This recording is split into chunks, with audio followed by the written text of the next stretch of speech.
you go to school there? No, I went to school in Meeker. You went to school in Meeker? Yeah, see, I went So it's 17 miles from your place to Meeker? Yeah, 18 miles from White River City to Meeker, but back and forth. So it was, then later on in the years, well, Could you speak about your mom a little bit more? What her daily routine or her yearly routine was like? oh, when we was at the her family? we was at the cow camp, she was always horseback. She liked to ride, and I guess one thing I'll never forget about Mom was when I was little enough to be in a basket, she had a deal she built and put it on the saddle horn. She liked to crochet, and so they'd put her on a ridge or something where she could get down probably a little before everybody else, where she could watch cows come in the kraals or whatever, wherever we was at. She'd put me in that damn bag and hang me on the saddle horn and take me with her. And so that was kind of, and I tell this story and people don't believe it, but one time I'll never forget it because I was hurt. But they went by a bush and it slapped me in the face. And it's just like, I can remember that like it was yesterday. And I just, I wasn't very old at all, just still a baby. But a sting like that, I guess you just don't forget it or something. It, But she'd get down there on the end of the point and then she'd take me off. And she'd had her crochet in the saddlebag, and she'd sit there and crochet a little bit, make a little doily or something while she was watching everybody, and then everybody kind of get pretty well down there. Then load me up, load up and down, kraal we'd go. Yeah, it was Dad. And he was always, after he recovered from his back, he got where he was fully recovered. He was active. Dad was always active, and he was. He started a little more on his construction work all the time and done more work. And of course, he was busy putting up hay, and I was helping him, and went through all that together. And Mom, she was always at the cow camp. Whenever I was up there, she cooked. Dad was quite a breakfast cook. He liked to get up in the morning. A lot of times, if Mom didn't, especially if she wasn't going to go with us that day, she stayed at camp or something. Well, he'd get up and cook breakfast for all the cowboys, and one guy'd go out and wrangle horses and bring them, put them in the kraal, and he'd have breakfast ready, and then we'd go saddle up and everybody'd take off. But Mom, she was always the worker, and she grew up with her dad. He was quite an old cowboy, old Cy Bailey. Everybody in the world knows him. Come in here when there wasn't any fences anywhere. He pretty much pioneered a cattle business. You were named after him? Yeah. John come from Dad, and Silas come from my granddad. His name was Silas C. Bailey. And so they kind of grew up over there in the Blue Mountain country. And Granddad homesteaded over there. And Mom, she was his cowgirl. I mean, she rode with him and punched cows, and she was quite a hand, really. And she didn't care if the horse liked it or not. She could handle a horse.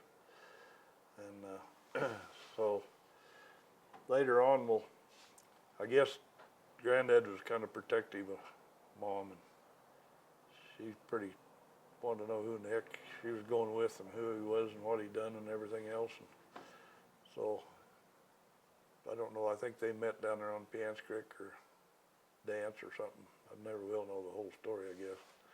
Anyway, Dad, he took quite a shining to Mom, and so he decided that that was gonna be the one he wanted. Granddad was kind of giving him a bad time, I think. So it didn't scare Dad. He just ride in there. He wasn't scared of nothing anyway. And so he finally decided, well, he must be all right. If he ain't scared of me, I guess he's tough enough for my one daughter to marry. And he was a cowboy, so they hit it off good, and Granddad always liked Dad. They got along really good. And so that was a plus. And I'd go over there every fall, and when I was a kid and was at the PL, and I'd help Granddad Bailey gather his cattle. And they were wild cows. Boy, they'd see you coming, they'd be gone. That old man ride down through there, sitting straight up in the saddle, knocking the limbs off the damn trees and get ahead of them cows. And I couldn't even get in his dust when I was a little kid, you know. I just kind of tried to figure out where he went and where the cows was and try to outguess where I needed to be. And it all turned out all right. Learn from him. Yeah, learned a lot from him. Watch everything he did. Yeah. Kids don't do that today. They think they know it already, so they don't pay any attention. That's the trouble with our generation today. But when Dad, you know, everything I could learn something quick, and I'd watch everybody do whatever they were doing. I wanted to learn how to do it because I didn't have nothing else to do. I didn't have toys to play with, and I never did really get to be a kid, I don't think. And so his life was pretty serious as far as I was concerned, all the way through school. One time I was breaking horses for a little extra money when I was going to school, so I was in ag class. So Starbuck was also our teacher in ag. So I told him, I said, I got a deal made with a guy down here to build me a round corral. I said, I want to break a few horses, you know, and I'll go down a couple hours a day or 1 hour a day or something out of ag class and build them corrals. Yeah, he said, that'd be all right. It was good practice, so we'd go down there and I built me a nice corral out of slabs. So my first horse, old Spec Clapper, he was a character anyway. He lived up there on the mesa, had a big old gray horse. He said, John, why don't you come up there and get that horse and break him? I said, okay. So I was going with Dolores Jenkins at that time. I told her, I said, you drive my car up there, I'll throw my saddle and everything in it and bring my car back to town, and I'll go up there and get that gray horse. And there was a fence built on each side, just a lane all the way back to town, so he couldn't go nowhere. So I got up there, and Spec says, where's your trailer? I said, I don't have no trailer. Well, how are you going to take that horse to town? I said, hell, I'm going to ride him. You want him broke, don't you? He says, you're not going to ride that horse to town. I said, oh, yeah. I'll ride him till I get him headed down the damn road, and I'll ride him to town. So he was Spec was a character. So anyway, I finally got him pulled up to the dadgum hitching post there, and I got hackamore on him, and then I got the saddle blanket on him, and he bucked that off a time or two, and I finally got my saddle on him and sucked that up and cheeked him over and got on him and about tore the corral up, bucked all over the damn thing. Pretty soon he kind of quit bucking and got him kind of going around the corral a little bit, and I said, open the gate, Spec. He said, damn, he says, you sure you want to do this? And I said, open the gate. Hell, that horse never bucked another jump. I went all the way down that road and all the way across the damn bridge. He hesitated at the bridge quite a bit, and I finally got him across the bridge. Took him back up to the corral, and I think that's how I got started breaking horses for other people. You know where this comes from? The courage comes from eating them bull balls. No, it come from my dad because he taught me not to be too afraid of anything. He said, if you're scared, you ain't gonna make it. So that gives a new meaning to no fear, huh? Yeah. Same way with bulls. When you're riding bulls, it's, you know. Tell us about being in the chute and the draw of the bull and being in the chute and. He never knew what you was gonna get.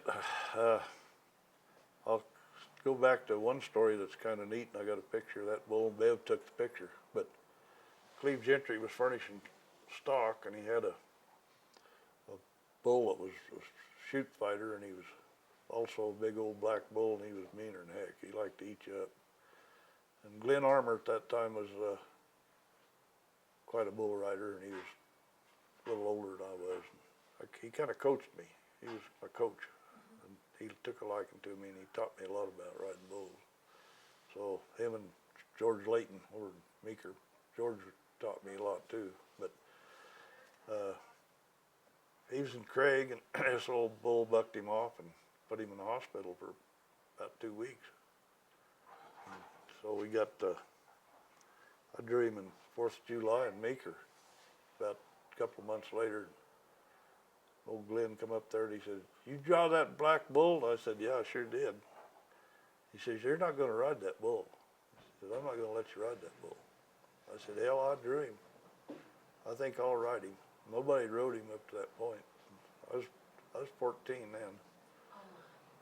So, got him in the chute and he was rearing up and had the heck of a time getting on him. Finally got a rope, tied his head down. Got on him, got him all squared away and got the rope tight and turned him loose. And that old bull, just, boy, I got a picture, he goes clear off the ground, and I mean, he did hard. And so I got him rode. And, but then I was worried about getting off, because that's when he's gonna get me, you know, so I tried to stay with him, like he made a circle and he come back kind of toward the chute, and I got off just right and headed for the fence, got up on the fence, and the old bull was just ready to hell around there. And old Glenn says, he got rode anyway. Yeah, and I said, that's what a good coach will do for you. 14 years old. Yeah, that's the only time the bull ever got rode. He got so mean, Cleve killed him. He said, "I'm not gonna have that bull." You know, and today that'd be the right bull to have, because that's what everybody wants, somebody to get killed. But back then, he said, I like tough stock, but he said, I don't like, you know, getting people hurt and killed. And he was pretty tender-hearted that way, and so he got rid of that old bull. But you never know. I see these bulls change a lot. When them old Bramers were fun to ride, and they were, you know, they weighed 1,800 pounds, 1,800 pounds, no hump up over the chute gate, and but they had loose hide on them, and they hard to stay on. I mean, I liked them because I got the rhythm. I like it got to where I could just spur them and make it work for me. But then later on, they got to crossbreeding them, and these bulls got a lot wider, and they got stronger, and they had a little Bramer in them, but they also had a lot of Charolais and other things in them, and they was mean. I mean, they bred them that way. They just kept breeding this stock up until to the point today, it's just like getting on a Volkswagen. You get down that damn chute, there's no place for your legs hardly, and if they're leaning, you got to take a 6x6 or something, put between their shoulder and that chute gate so you can get your leg down there. If he's leaning the other way, it's the other way. But these bulls are tough anymore. I mean, they're so much tougher now than they used to be. It's not even funny. Anyway, I won second in the Amateur Rodeo Association for the year, 1 year or 2 years in a row, and I'd be leading all summer, and then we'd get to haying, and I'd miss a rodeo or two, and Jack Lucas would get ahead of me a little bit, and so then I'd come back and I'd catch him, and then I'd miss a rodeo or two, and when we'd get down to the finals, well, he'd be like 3 or 4 points ahead of me. And then when every 2 years in a row we finished, I was still in the same standings. He'd beat me by about 2 or 3 points for first for the year. But I got the second place trophies anyway. But anyway, I did that for a while, and then got married to Jewel, and I just got out of high school, and she was going half a day then. She was a junior when we got married. So then the year after that, Sherry was born, and so I got to thinking, maybe I need to quit riding these bulls. I'm gonna have to get hurt, and I need to take care of the kids. And in the meantime, I bought that ranch across the river. The one I trailed the sheep in, and they had an old house there the Englishman had built years and years ago, and it really had a neat style to it. The roof was something like you just didn't see, and the old logs were solid and had a hardwood floor in it, and the windows was knocked out and the doors was kind of gone, and the sheep had been staying in that. But old Ivory, he got that ranch after Miriam's kind of went sideways, and he come over there one day and he said, "I'm going to sell that ranch across the river." He said, "You want to buy it?" I was out in the back branding calves, spring of the year. I said, "Well, hell yeah, I'd like to buy it. What do you want for it?"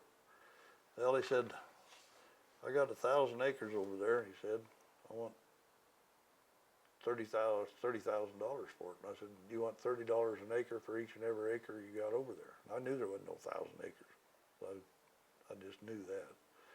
Yep, that's what I want. So Jewel was out there helping me brand. I said, bring me my checkbook. I was 19 then, and he brought my checkbook over there. And he said, I'm going to give you a deposit on this, and we'll close in 3 months. I said, okay. So I wrote out a check, $500, and I wrote a contract on the back of it. $30 an acre for each and every acre on this ranch, and then described the ranch. So when he cashed the check and made a contract, he had to sign it, see, so. I went and got old Horton up Meeker. I said, come down here and survey this ranch. I said, I want to know what's down here. I said, I don't think there's no 1,000 acres. Well, he said, I don't think so either. So he come down, surveyed it, and there's 640. So that brought the ranch down to about 19,000 something. And so then, had for a second, Dad and I together had the control of that river. Between the two of us, we had 22 second feet of first water rights, those two places, which today would be worth a lot of money. But hell, you know, wasn't looking ahead in those days, I guess.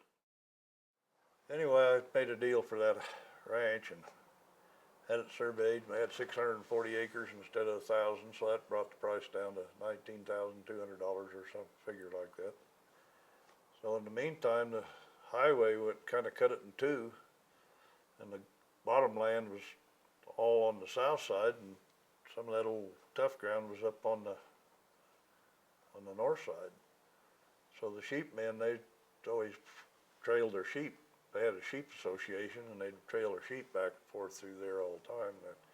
So I had like 460 acres of ground down here that I wanted to keep, and then I had the 200 acres on the other side I didn't really need. So before I closed, I got with the president of the sheep association, which was Nick Theus at that time. I said, you understand you guys are wanting a place to, in between, somewhere between Ranger and Meeker, you can leave sheep for a week or whatever if you need to or want to, or some kraals. He said, yeah. He said, what do you got? And I said, I got 200 acres down there, I think just what you want. So he went down and I showed it to him, and he said, yeah, I think that'll work for us. I said, I'll talk to the board. It wasn't long and he called me back and he says, what do you want for that? I said, oh, I don't know. I said, I suppose about $12,000. He said, oh, hell, he said, that's a pretty good deal. I said, we'll just buy it. So I had him all set up. So the time I got around to closing the deal, I didn't have to pay very much for it. I had like 19.2 and 12 off of that, and, you know, and I was making a little money with the dozers. So I just wrote him a check for the whole deal, cashed out with the sheep man, and I had the ranch. So we had this old English house on it, and it had hardwood floors, and like I said, the sheep, well, they roosted in there for years. I'd see it all the time when I was breaking horses and stuff, and some of them for Ivory when he had it.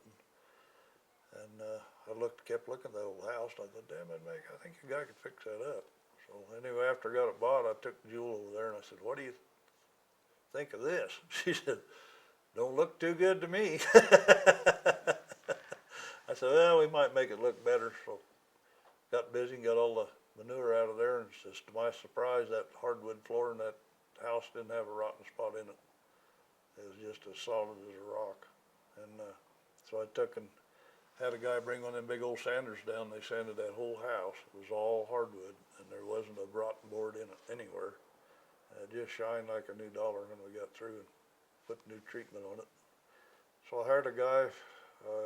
He come out here hunting, and he was looking for work. He was a little slow back in Kansas. He's a carpenter. So I contracted with him to go in and completely do all the remodeling on it and put a new tin roof on the top and all that. So it didn't cost very much back then. I think I done that whole house for like $8,500 or something. All new cabinets, and he done all the, but that's when you could buy that really good heavy-duty wood put inside, you know, kinda like knotty pines, but it's kinda holey and it's really kinda neat looking. So I put that through part of it, and part of it I left logs, and then he'd put paint on that, like in the kitchen, turquoise, and wipe it off, and boy, it was just shine, it was prettier than heck. So we had a turquoise kitchen, and then had a big rock fireplace in it. And shined all that rock up on it, and got some moss growing on part of it. And I redone had some, in the front part, it had them old cross windows like that, and they were just neater than the dickens. And then right in the middle, there was a built-in, kind of like a built-in walkway patio about half the size of this room that was covered all the way out. So I had them take it on out on the circle and build a flower pot around that, and then right on past the door that went into the kitchen, and I covered that too. So it made really a neat entrance on either door if you wanted to go in. And on the back, then I had another guy that Moody done a lot of work for us. He's an old from Kansas. He'd moved out here, and he was kind of jack all trades, so I had him working, building me a concrete patio out on the back, and it was huge. I guess I always been into patios, but anyway, he got through with that thing, and it was just a half moon all the way around the house, from one side to the other. And about on the front of it was about that high, I guess. How old were you? I was 19 then, going on 20. So meantime, well, I'd kind of laid off the rodeo, and like I said, and Dad and I got busy. We'd done a lot of work with the county building roads, and he had a dozer and I had a dozer. So we went, and wintertime we'd hire out to them and I think I was getting I finally wound up trading my D4 for a D7, and he bought a new TD14, and we was making pretty good money for those days. I think I was getting $10 an hour for a D7 then, and now it costs you $20 for an operator. So that's kind of how fast things change. Dad had his and I had mine. In the meantime, I went to New Mexico for a while, done some work down there. Bud Megger had a thing going down there, and he needed somebody to come down there with a dozer, so we went down there one winter, and I done a bunch of work in uranium with him. Then I come back home and started, so I'd be there to wreck, excuse me. And so Pat and Jewel and I spent probably 6 months down there, I guess, in that uranium fields doing some work. So then we come back, and Dad says, well, maybe I was starting to do some oil exploration about that time. I said, well, maybe we better get some more equipment. So we went out and started building locations, roads for oil companies. There at White River City was a good location because everybody just kind of seemed like they was working out of there in every direction. Well, next thing you knew, we had 5 dozers running and 2 blades, and just staying busy. I mean, real busy. And so we worked for Shell Oil, we worked for Frontier Oil, we had a steady job with Equity Oil. We done all their work. And then with wintertime, of course, come along, it'd get really tough. And the guys, they didn't want to work all week and then all weekend, so I welded 2 lunch boxes together. It's about that long, because I couldn't get enough groceries in one of them. So sometimes I'd go out on this location, and it'd be muddy, and I'd pull trucks in, and then next thing you know, they'd want me on another one somewhere, and I'd go to that cat. And sometimes I wouldn't get home all weekend. I just run one place to the other, trying to keep everybody happy. But it'd keep you pretty busy. So then old Ross had come time for Kennedy to get in. You know, he was running for president, and so he was drilling superintendent. And Mom and Dad thought Kennedy was, going to be the man, which I guess he was. But Ross said if he gets in, drilling will shut down. So there won't be no drilling. This work will die. I thought, Wonder how he knows that, you know. But he did get in, and it just like he shut the gate, the oil business dropped off. There was nothing going on. There was no drilling, period. And so then we had all this equipment. So I started trying to figure out, I'm gonna have to start bidding jobs that kind of out of our field, you know. So meantime, up here, out of Fruita, they had a Fruita reservoir up there, mountains, up there out of Glade Park, wanting to put it up for bid. So Dad and I and Archie Tinder, he was working for us, and Roy worked for us, and we had quite a crew, had a good crew. So we went up there and looked it over, and the old mayor said, hell, I just kind of like you guys. He said, give me an hourly rate on everything, we'll just have you do this work. I said, well, we ain't got time to bid it. I said, okay, so we give him hourly rates. We went in there and built that whole thing that fall. It was kind of getting winter time we got out of there. But the funny part, it was in the park up there, and they had some elk at that time. Just really kind of got started up there. And boy, you didn't want to get caught with an elk. And the old mayor, every night, well, you'd see where them elk had been all around the equipment and all over in there where we was building this big old reservoir. And he said, don't you think we better shoot an elk? He said, I never shot an elk, and he was 82 years old. I said, well, yeah, one of these days, maybe we can. So he brought his old 25-35 up there one morning, and it snowed about that much, tracks all over, and he said, this morning, we're gonna kill an elk. I said, okay. We get caught, it's you, not me. He said, oh, don't worry about it. So we went out there and eased up, and sure enough, we spotted these elk. I told him, I said, now, I'm gonna shoot one, and you shoot one, and that's all. That's all, that's born we need. Okay, so I was over on this little point over here, and he was on that one. So he up and shot this elk, and about that time I shot mine and dropped them both, but he didn't quit. Boom, boom. I said, hey, that's enough of that. I run over there and grabbed his gun and said, don't shoot no more of them. I said, if we get caught now, we're already $10,000 in the hole. So we were staying in the Forest Service cabin up there on top of everything else, because it was handy, you know, to the job.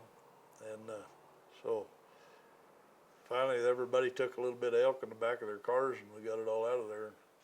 But in the meantime, somebody, while we were gone on a weekend, had shot a big old bull up there along the fence, not 200 yards from that cabin. But we did have a little meat we were keeping back to cook, see. And so about noontime, Dad went down to cook some meat, and we was all down there, and here come the forest ranger. Come up the door, and he said, you guys know anything about some elk that got killed?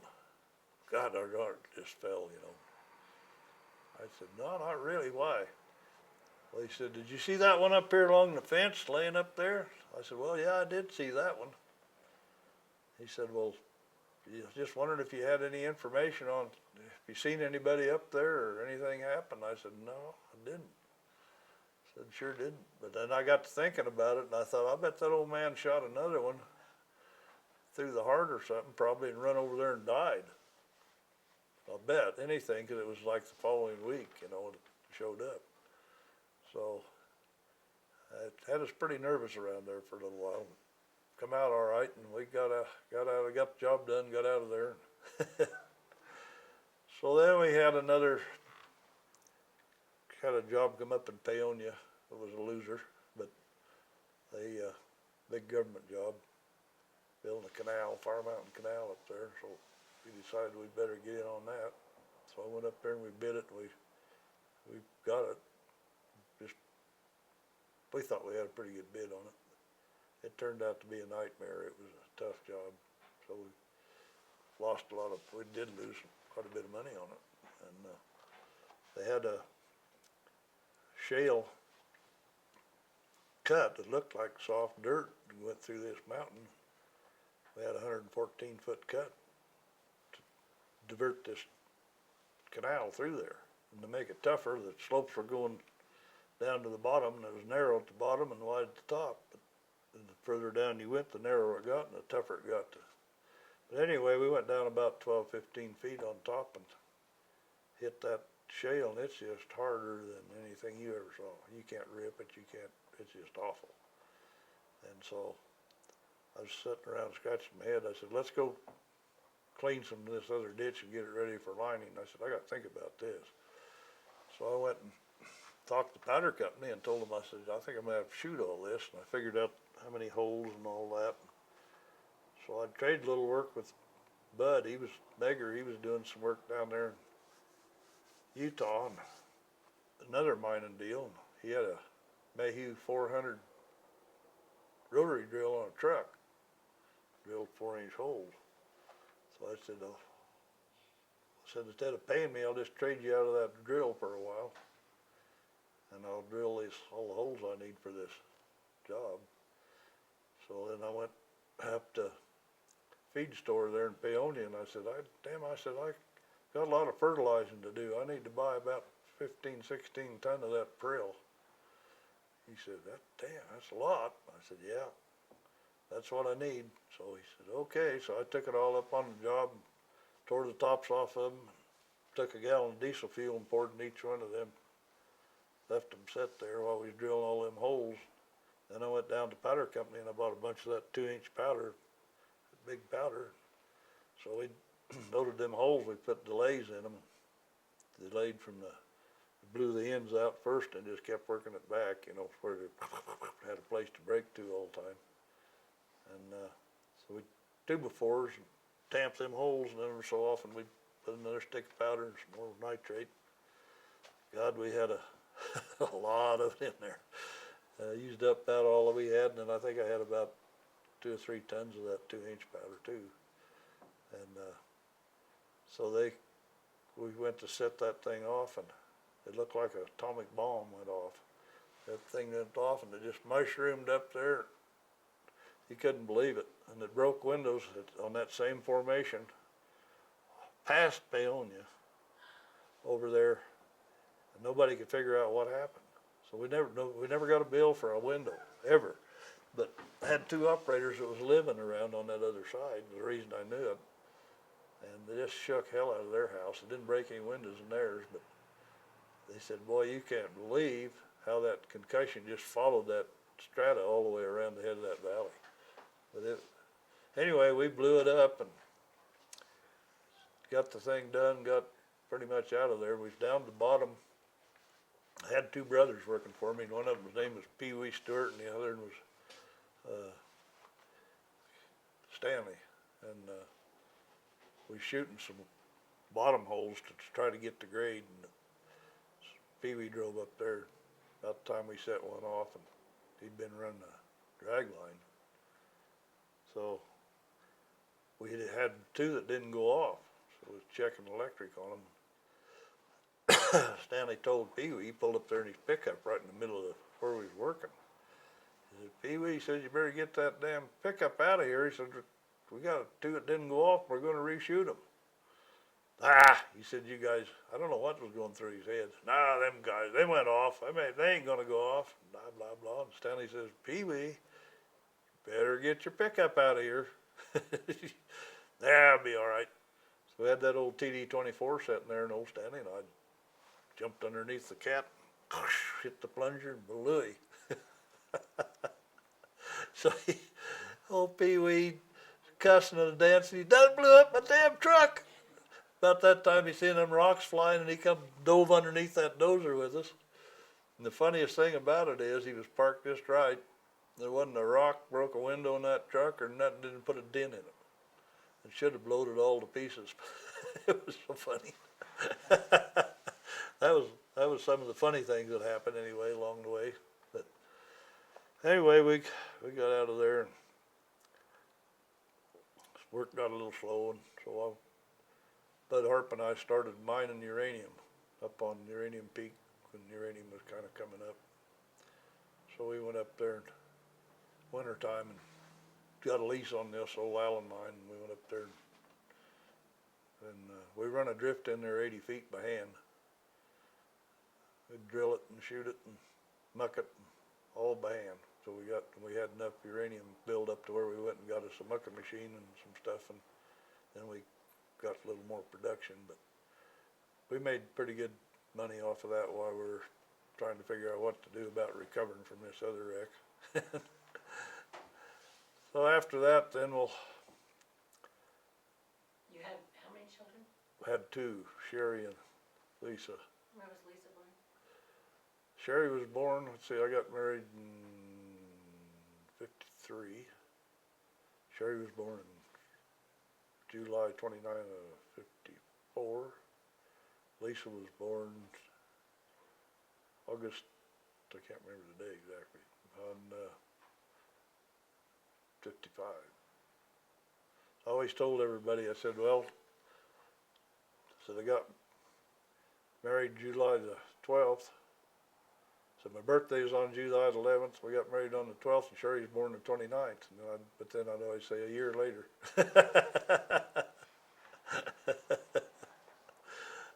Anyway, we kind of got busy then, and decided to buy a trailer park in Leadville.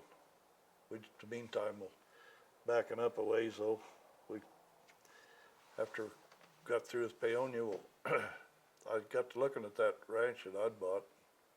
I thought, boy, that'd make a hell of a reservoir. And maybe if we had all that water rights, maybe a guy could put a tank up on top of that mountain up there and build this reservoir and pump water up there and siphon it to Piance Creek. The BLM was kind of lax back then a little bit. So anyway, I designed the dam. It's a 5,400 and some feet dike all the way around between the river and this property. That's out there at White River City. Yeah, it's right there at the river. They call it the Rio Blanco Lake. And so I got it all surveyed and figured out, and had some people from Rangeley wanting a sportsman's club, and they were after the Game and Fish to get them a lake close.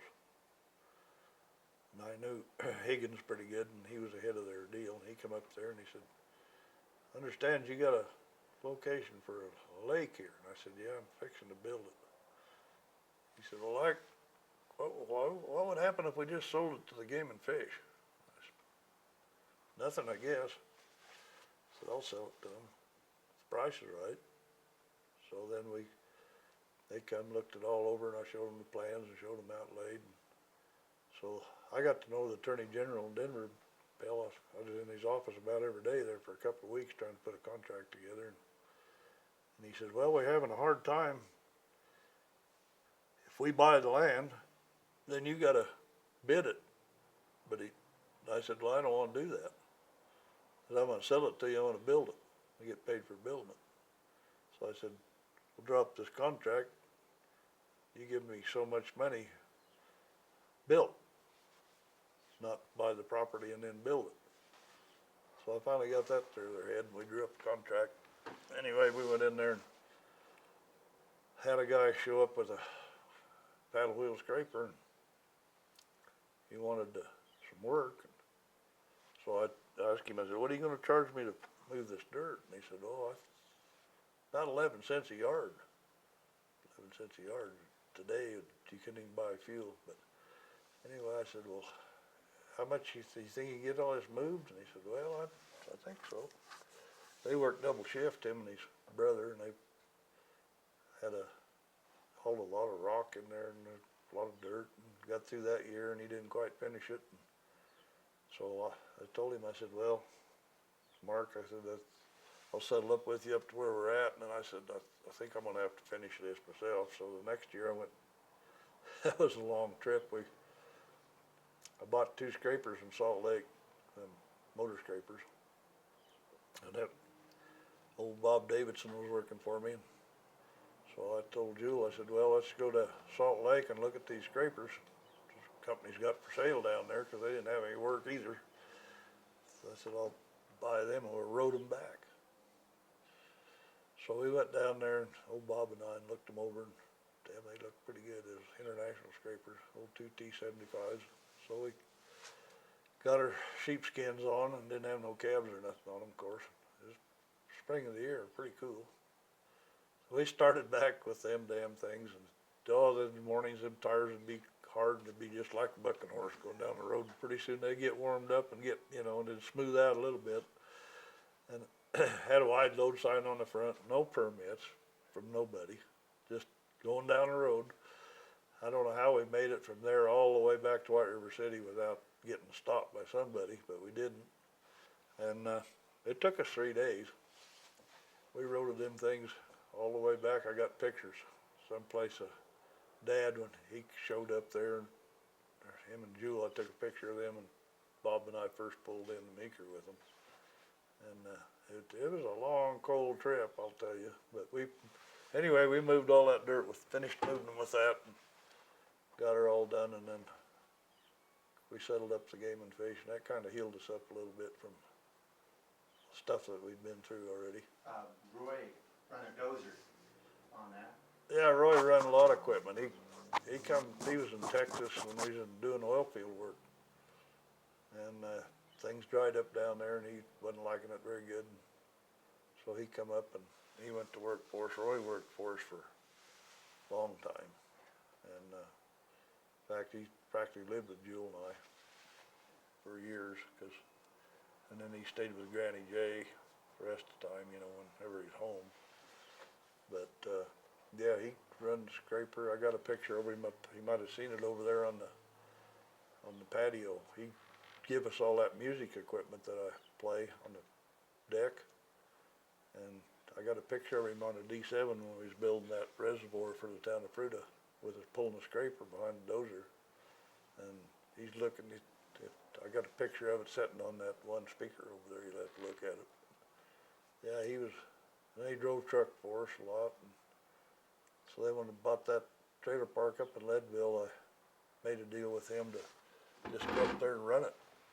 But in the meantime, he married this gal, and she was something else. So he had a hard time with her. She wanted to be somewhere else all the time. So in the meantime, put him there. I'd done a bunch of work over around Breckenridge. Got that all pretty much done. And I have to tell you a little story about that. It was kind of funny.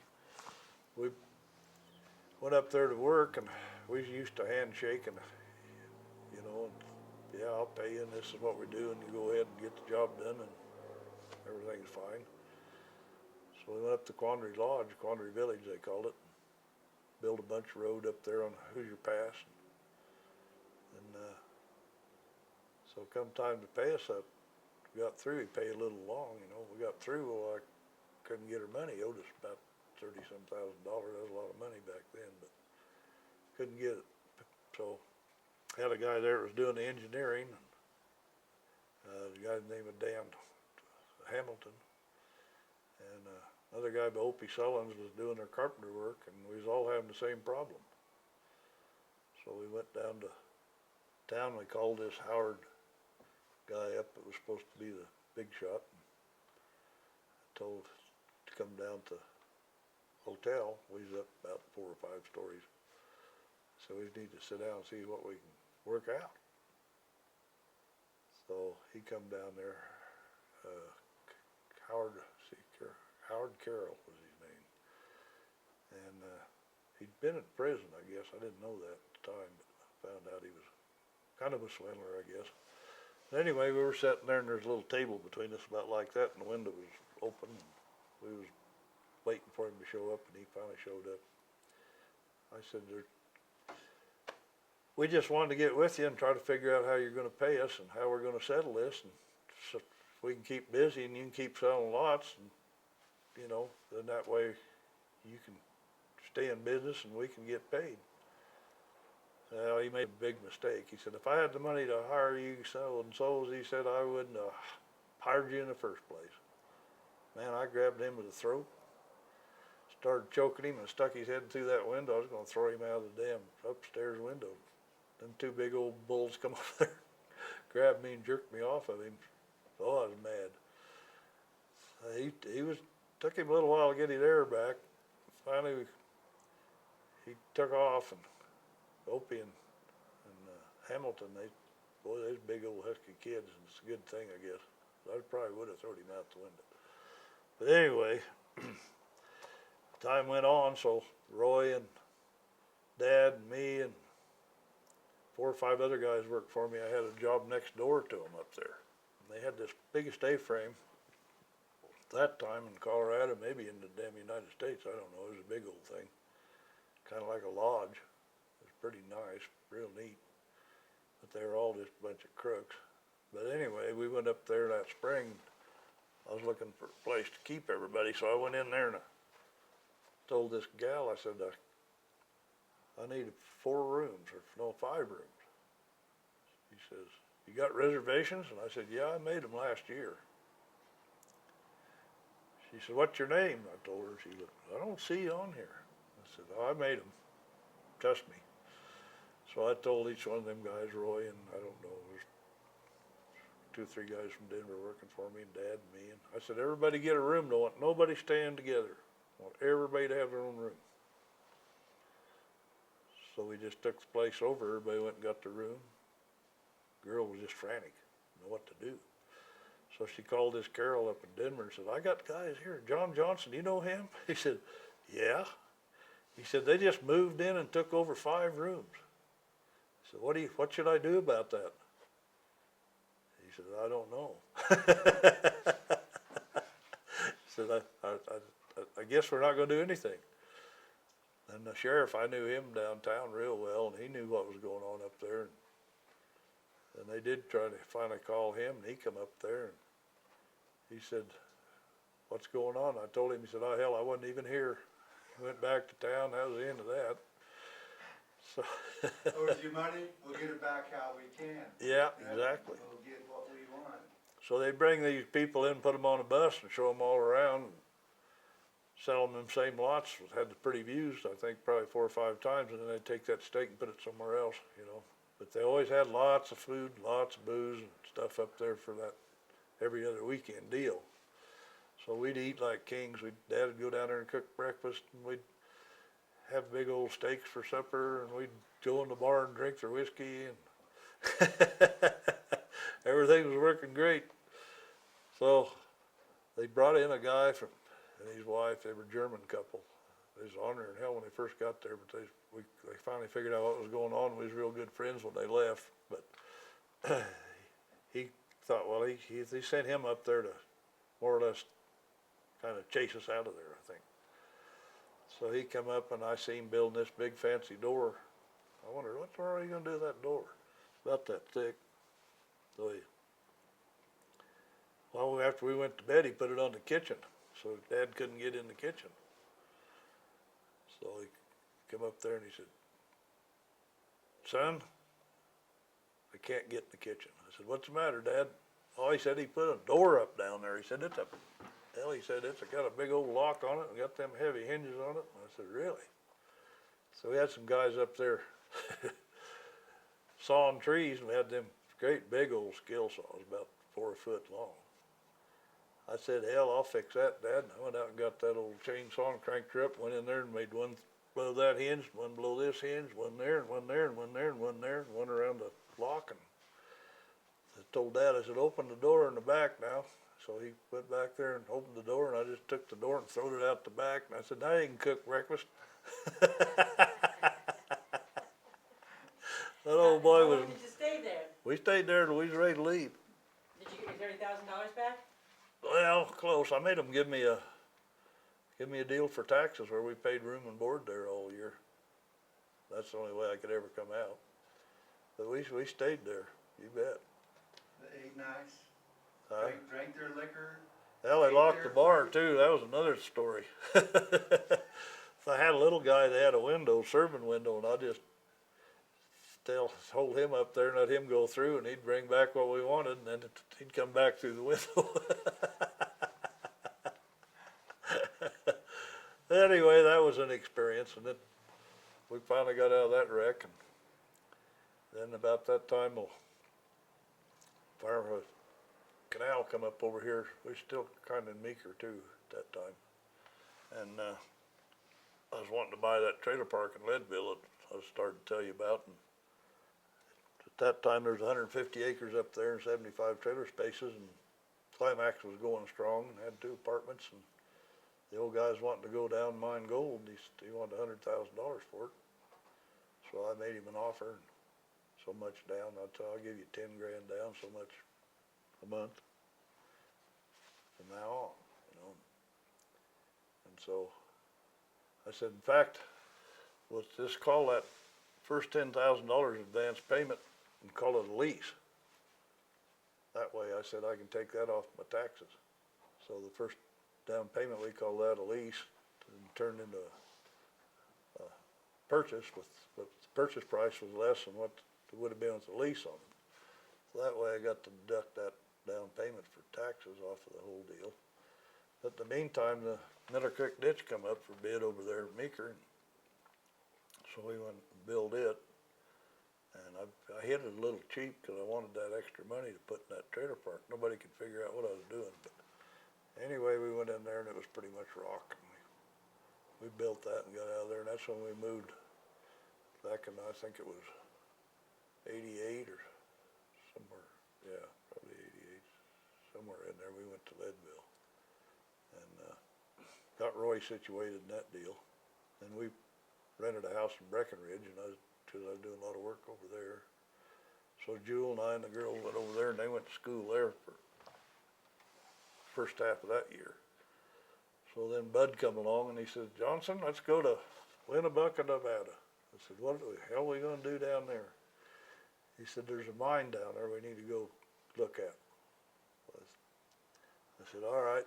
They had one of them 140D Mercedes diesels, and how you could run it for here to California on a tank of fuel, just about. So we went down there and looked it over. And, yeah, maybe we better do that. So I come back and had an old Kenworth and loaded up some equipment on it, took a dozer and went down there and some other stuff, and we started getting that mine going. Well, we were interim financing this guy. It was a mercury mine. And so it finally got to a point where it was another one of those deals where he was taking all the money and not paying anybody back. So we kind of got to hurt a little bit. So in the meantime, Dad and I, it was just before Christmas, and we'd kind of shut down for a while. They had one of those kilns in the mine, or in the mill, and you had to shut it down like 3 or 4 days and let it cool down slow, because it had fire brick in it, and then if you didn't cool it down just right, it'd crack it, and you'd have a lot of problems with it. So, but anyway, in the meantime, this guy kept telling us about this mercury mine out there, Grass Valley. So Dad and I, yeah, we've heard them stories before. So anyway, we decided to go take a look. So we got us a 6-pack of beer and headed for Grass Valley. Got out there and I couldn't believe my eyes. There was 40-foot ore there, starting from the grassroots all the way down, and then there were shafts that went down another 80, 70, 80 feet. They had mercury all the way down in them. Had an old mill there, somebody kind of messed up. And it was only a 30-tonner, and the one we'd been working on was 150 tons. So I said, well, let's see what we can do with it. So Bud, I called him up and I said, you better come down here and let's look at this deal, see what we can do. So he come down and we looked it over and went out there, and I said the problem they had here, the rock was too hard and they couldn't break it. So they never had a crusher that was right. They didn't shoot it right. I said, I think we can make it work, but we're gonna have to redo this mill and get a big old 30-42 crusher in here to break this rock with. Anyway, we got it all lined up and got it going. And we I got a big stockpile of mercury, and we figured we had a mine there at that time that was probably worth anywhere from $100 to $100 million or more, the property that we had leased. And they had some debts on it, and we collected up enough money between us. We paid all the debts off that they had against it. And I was stockpiling this big pile of ore. I had some guys from Meeker down there working for me, and we took and ordered a big old crusher like I needed down in Reno. They was building it up for us, perfect one we needed for the job. We just had everything going just perfect. It was kind of like a dream come true for a young guy, you know. So anyway, Bud run into this other guy that had, him and his wife were pretty wealthy, and we needed an investor at that point. So they come down and looked at it, and I had a mining engineer there, and I told him, I said, I want you to take Jim's wife out and show her all this, because she's the one that's putting up the money. And I said, see what she thinks, and to explain to her what her reserves are. And so they did. Went out there, and she come back, and we all met in the casino motel meeting room. She got up, and I was only like 29 or somewhere in there at that time. And I kind of got shocked, because she got up and she said, yeah, I'm willing to do this. I said, I'll put up the money for this deal. And she said, there's only one thing about it. I said, Johnny here is going to be he's going to have to be the one that all the money goes through. Because this Jim she married went through $1 million of her money, didn't have nothing to show for. And so she wasn't anxious for him to have too much to say about it. And Bud didn't have a real good reputation when it come to taking care of money. Anyway, we kind of got everything squared away pretty good, and she's appointed me the head of the treasure deal for this. We had an attorney in Denver that handled all the paperwork, and he was our mining attorney, which is kind of hard to find those kind of guys that really knows what's going on, and that's all they do. So anyway, we had it all set, and Crusher was ready to come, but in the meantime, we made a huge mistake and went and bought a twin-engine Aero Commander airplane. And Dad, it was getting to be about Christmas time too, and he was thinking about going home and seeing Mom, because she was dispatching the sheriff's office in Meeker at that time. So I told Dad, I said, you know, I'd love for you to go home, but I said, I don't feel right about this deal. Why don't you stay here and help me get the kill shut down, get everything lined up here, get these people to work, and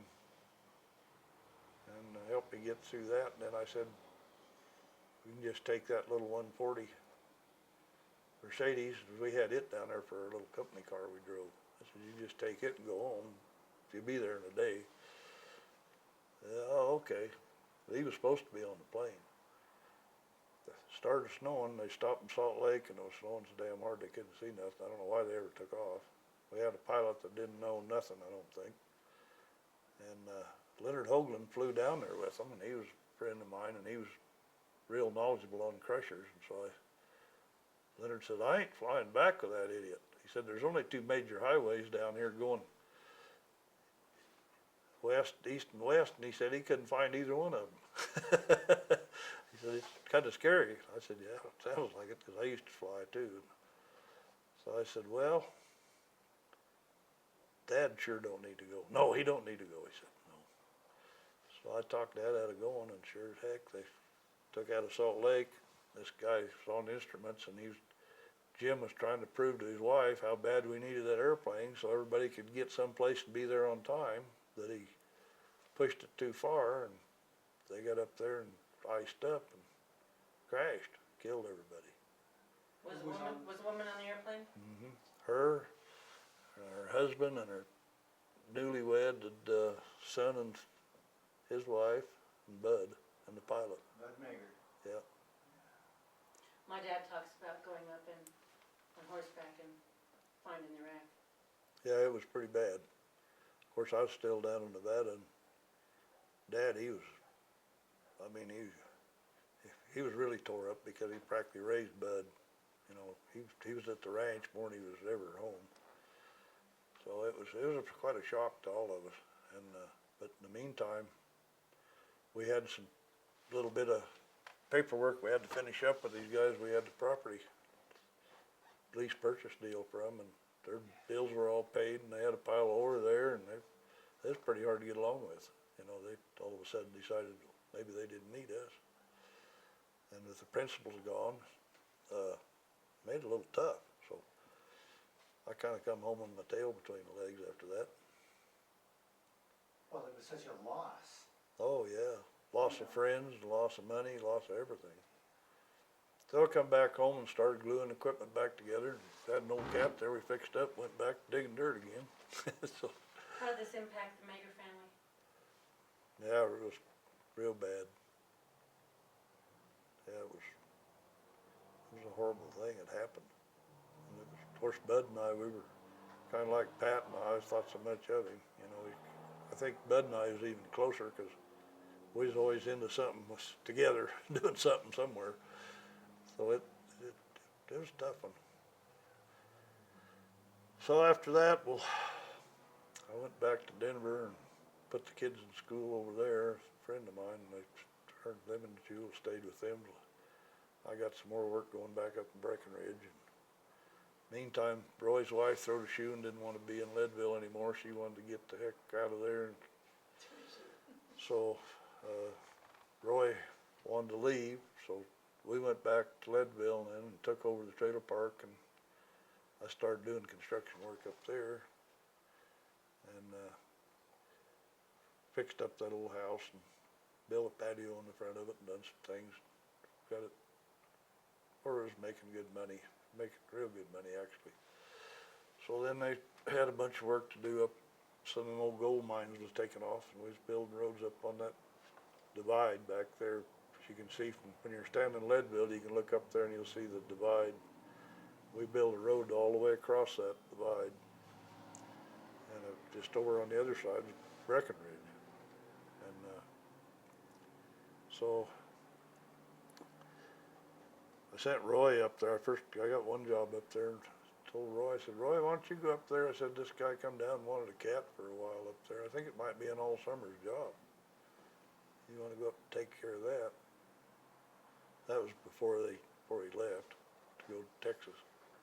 So I went up there, and pretty soon he come back.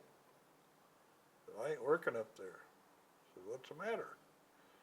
Oh, he said, I'd rather be a live coward than a dead hero. He said, that's a tough job. I said, I don't think I can do it. I thought, well, it can't be that bad. I went up there, and sure enough, boy, it was tough. Straight up and straight down, you'd have 1,000 feet below you, nothing. And there's building the road in solid ice. There's 200 foot of permafrost in that hillside, solid ice, what they were drilling through before they got into rock in a lot of places. But they did have some rock points that come out in different places that wasn't. But on top of that was slide rock. It was like 8 or 10 foot thick. So we'd take that slide rock and build these roads out of that. And that was working fine until it started raining every afternoon about 3 o'clock, and that rain come down and start melting that ice underneath that road, and the whole road would you'd see a rock down there about that big start moving. You better get that dozer out of there. So I'd get headed back, and by the time I get back to that point where I had solid ground, you couldn't even walk on it. There wouldn't be nothing in front of you. We kept that up till we finally got rid of all the rock. And so the superintendent come up there one day, the mining superintendent. He said, what are we going to do about this road? And I said, there's only one thing we can do. I said, we got to bring a track drill in here and drill right into that ice and build the road into the ice. Then you can keep it. So we contracted that, and we did that and built that. So that was quite an experience, because we was up there about, damn near 12,000 feet. Where do you stay when you're up like that? Can't drive out of there every day. Yeah, we drove out to Leadville. It wasn't that far up there. It's just going up all the way. And it was quite an adventure. Then we had a snow slide up there one time and wiped out the mine portal, and had to go up there with D9 and push that snow out. And we had to look like a tinker toy in that, just a spot in that snow. It was so much snow.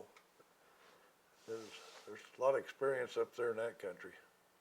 And then later on, I kind of got wind they were gonna, meantime Roy, he went to Texas, and we stayed there for 3 or 4 years, and I learned to ski, and we snowmobiled, and we had a lot of fun ice fishing and everything you could think of. Then I built the recreation roads and the main road and all the parking areas around Turquoise Lake for the Forest Service. That was a pretty good little job all summer long. And then we built the airport in Breckenridge at that time. Sam Love come over there and operated a dozer for me a little bit on that when he was between teaching. And we built that. And then finally I got wind that Climax was thinking about shutting down. So had guys looking for trailer parks. Had a guy come up there and he says, "You want to sell your trailer park?" I said, "Yeah, I don't know." Hadn't thought about it. I really had, but I didn't let him know it. So he said, "Well, what do you want for it?" And I said, "I don't know, 250,000, maybe, somewhere in that neighborhood." So he thought about it a while. Pretty soon, he said, "I got a client I think will buy this." I said, "Whatever you think." So anyway, he come up there about a week later, bought the damn trailer park, so we moved out and went to Grand Junction. That's how we got to Grand Junction. And then but this time this was like the third company I'd started. I'd start and finish something and do that, and then I'd sell it and do something else. And so finally I got down to Grand Junction. I got bored and started another construction company again. So that's when I went to Rifle and built Highlands East subdivision and done for Bud Collette up there, and then built a whole bunch of those other little ones around there. So that was about a 4-year project. Did you put the airport together up there in Rifle Creek? No, that was somebody else. No, that was. So then we come back to, got all that work kind of finished up, and then I had some work over at Georgetown. I built that road that goes clear out on top of that mountain. You can, back in those mines up there. Had one big rock get away one day, and I thought it was going right underneath the interstate down there. And boy, it got within very few feet of it, and it stopped. And it was about the size of a car, and it was moving. I'll tell you what, I was scared the heck out of me. But it's like working in an airplane all day up there, because you're looking right down on town. It's so steep that you go up here and you got to switch back, and you got to switch back, and you got to switch back, and just that way all the way up that whole mountain till you get out on top. It's quite an adventure. And then mountain sheep up there is kind of neat. One day I heard them fighting, and it sounded like two D8s running together, and that echo in that canyon just go whang. But they were really neat to watch. So we kind of got through that. Then in the meantime, in Eagle, I bought a gravel pit over there from a guy that was wanting out. So I had a couple of crushers in Eagle for a long time, crushing gravel. That was about the time the next crash come. They had more foreclosures in Dale and up through there than they could count. And rock business kind of went to heck, because we was selling a lot of rock and crushed rock and stuff up in Dale and all up through there. So then I pulled back and done a bunch of crushing there in Silt for a bunch of roads out in there for about a year, and I kind of had to let that gravel pit go up there. And they come in there, and that's where the airport, Eagle Airport, is now. I've covered that whole thing up where we were. So,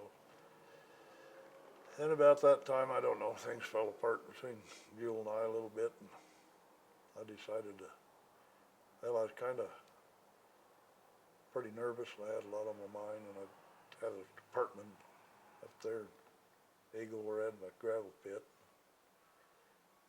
I'd come down, and she was always too busy to do something. So I had to go here. I said, "Why don't you come up there and spend some time?" "Oh, I can't. I got too much to do." So I don't know. We just kind of fell apart, I guess.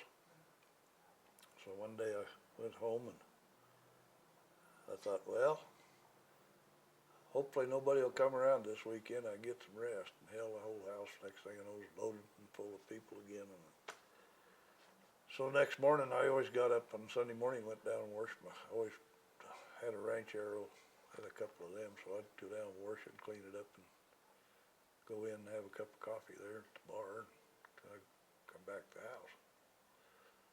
So I got up a little earlier than usual. She goes, "Where are you going?" I said, "I'm gonna go get me a cup of coffee." "Oh, okay." Hadn't had breakfast yet or nothing. So I went down there and washed my car. Got thinking about how quiet it was up there in that apartment. So I just got in my car and went that way instead of home. And I stayed up there. Oh, she called up on what was wrong. And I said, "Well, you're too busy for me." So I said, "I guess we'll." I said, "You're a good gal." I said, "I just decided that I'm gonna stay up here." So then the old timers rodeo deal come along, and I was kind of tired of everything. I said, "Hell, I think I'll do a rodeo for a while." Go back to that. I was 47 years old. So I talked to people, "Going to rodeo?" Well, actually, I was 46. He said, "You going to rodeo? Back to rodeoing?" I said, "Hell yeah." So I'm going to do what I want to do and the way I like to do it for a while. So I wound up, I got to go to the finals in Vegas, and I was riding bulls and saddle broncs. And I went down there and won 6th in the world in bull riding in Vegas at the finals. We were pretty much tied up. I was with some of the world champions from PRCA and riding against 2 of them. And it could have been any one of us could have won that first. But I drew a bull that wasn't too great, and made a mistake, and he throwed his head up and quit, and I jerked my feet out of him. When I did, he unloaded me, and I was down on the inside of the well. I knew I was in trouble if I stayed there too long. He had that horn in my side, and I kept trying to hit that buzzer. And finally, I said, "It ain't worth it," so I turned him loose and got away from him. So anyway, it was kind of a fun 2 or 3 years. And I come back from down there, and that's when I met Pat. And meantime, I had a gal I used to work up in Eagle. She had 2 or 3 kids, and they were neat kids, and I kind of liked them, and I'd rodeo with them and help them. They were little britches, and they had a room about half the size of this, full of saddles and buckles, and God, they were good hands. One from the senior all the way down to one that just starting. And hell, I helped them for 2 or 3 years, hauled them, and went with her some. And finally, one day I decided this ain't for me. I love them kids, but this woman's about half nuts, I think. So I decided I didn't want no part of that. So I been to Phoenix to an old timers down there. I thought property was cheap, and you could buy a really nice condo down there in a gated community for $32,000. I thought maybe that's what I need to do. I'll just go down there and get me one of them apartments, and we'll go down that country and stay. So meantime, Lisa was having a birthday party down to Grand Junction, and so I headed down there to see her. Wasn't too long after we'd come back from the finals at that point. So I run on to the Latham kid. We stopped in over there. I stopped to get me a beer on the way down. Him and a couple other guys walked in there and said, "Hell, let's go over to the cattle company." And I said, "What's that?" He said, "That's over there, you know, where the sales barn used to be." I said, "I'll be damned." I said, I didn't know that was a bar. He said, "Yeah, it's a dance hall." He said, "That's quite a place." I said, "Well, hell, I've bought and sold lots of heifers over there. Maybe I'll find me one." So I went over there, and I walked in the door, and I guess Pat seen me first. I don't know. She said she did. And I kind of wandering around in there, and pretty soon I seen her sitting over there by herself, and everybody was dancing. I thought, well, I'll go ask that old gal to dance. So I went over there and I said, "You want to dance?" And she kept looking over there anyway. She said, "Yeah, I'll dance." So, hell, we danced all night. So I said, "Well, any place we can go have coffee?" She said, "No." I said, "Okay, how about lunch tomorrow?" She said, "Okay, I can do that." So she met me in Grand Junction, and we went and had lunch. And So after that, we went together for, I don't know, about a year or so. We'd split up, and then we go back together. I was kind of ornery about that time. I didn't trust nobody anyway, so it took a little while to get my confidence going. So one day I thought, I wonder how many times you got to get kicked in the head before your brain works. So I was passing up something good here. I better pay attention. So I called her up. She went to Florida to help her brother down there in the restaurants. I said, hell, I think we've messed with this about long enough. I said, airplane ticket. Before you get on the airplane and come home, we're going to get married. She said, all right. Bravo. Shall I go get that beautiful woman so you guys can sit together now? Yeah.